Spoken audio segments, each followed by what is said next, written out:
What tax relief is available on Japanese knotweed?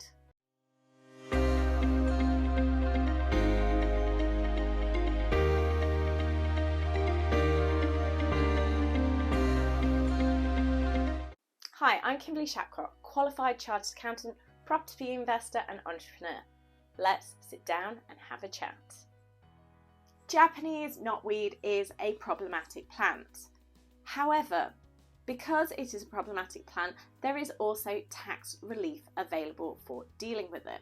So the tax relief that we're going to be looking at is our land remediation relief that is available that can be used when we're dealing with Japanese knotweed. Let's have a look at the guidance and we'll talk through this and give you some examples of how it fits together so you know if you're dealing with this that you can be claiming some relief available. Land remediation relief is a relief from corporation tax only. It's very important to note that this is not available for individuals who are doing things through income tax. What it does is it provides a deduction of 100% plus an additional deduction of 50% for qualifying expenditure incurred by companies in cleaning up land acquired from a third party that is in a contaminated state as a result of former industrial activity. Because they may represent a significant obstacle to redevelopment, land remediation relief is also available for the removal of contamination arising from naturally occurring arsenic and arsenical compounds, radon and Japanese knotweed. So as we can see here, Japanese knotweed is specifically stated in this tax relief and makes it available, which means we've got 150% that we can tax relief against it. So if you're spending $10,000 on getting a plan in place, you're actually going to be getting £15,000 worth of relief for that expense. So that will definitely help to reduce your tax bills. So what other guidance does it tell us specifically on the Japanese knotweed side of things? Because Japanese knotweed is an invasive and destructive plant, there are some differences in the way that land remediation relief applies to expenditure on dealing with land infested with Japanese knotweed. The requirement that land is in a contaminated state at the time of acquisition does not apply to Japanese knotweed.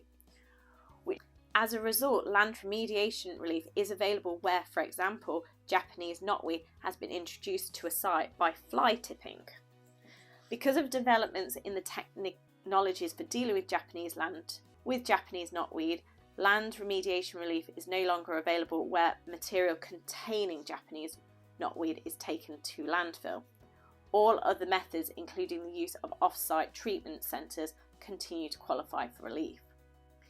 So as we can see here, it's kind of saying if it comes into your area, so this may even be if you have a property that's close to somewhere with Japanese knotweed and it penetrates onto your land and comes into your garden, for example, that this relief may still be available to you because it's been introduced to your land, not to you, and arguably the key thing here is of removing it and making it tax advantageous to remove it so that this contamination is dealt with.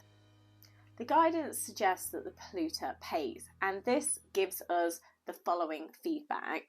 The principle that the polluter should bear the cost of the cleaning up any pollution is fundamental to the policy behind land remediation relief. This includes the removal of Japanese knotweed. If a company does not take appropriate action and allows an infestation of Japanese knotweed to spread, then it is treated as the polluter and is unable to claim land remediation relief. HMRC does accept that a company is taking remedial action if it takes appropriate specialist advice and acts in accordance with that advice. For example, some treatments for Japanese knotweed need to be applied during the growing season. If the company was advised to wait for the next growing season before commencing treatment, then HMRC accept they have acted within a reasonable time if they commence treatment the following year.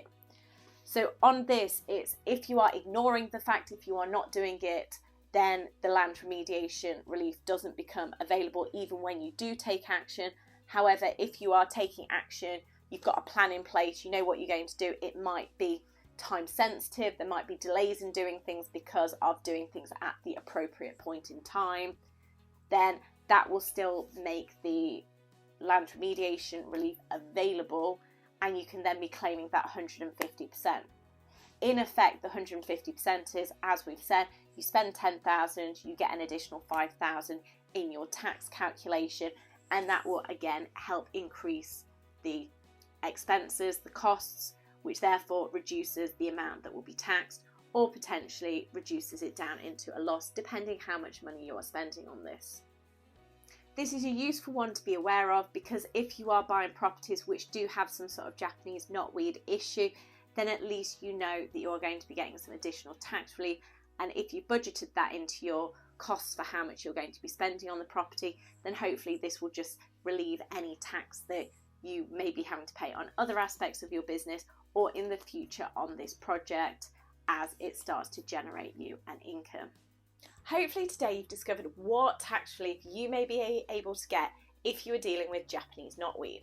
If you have any questions, then please do leave a comment. Please like the video and do subscribe to the channel, and let's make tax less taxing.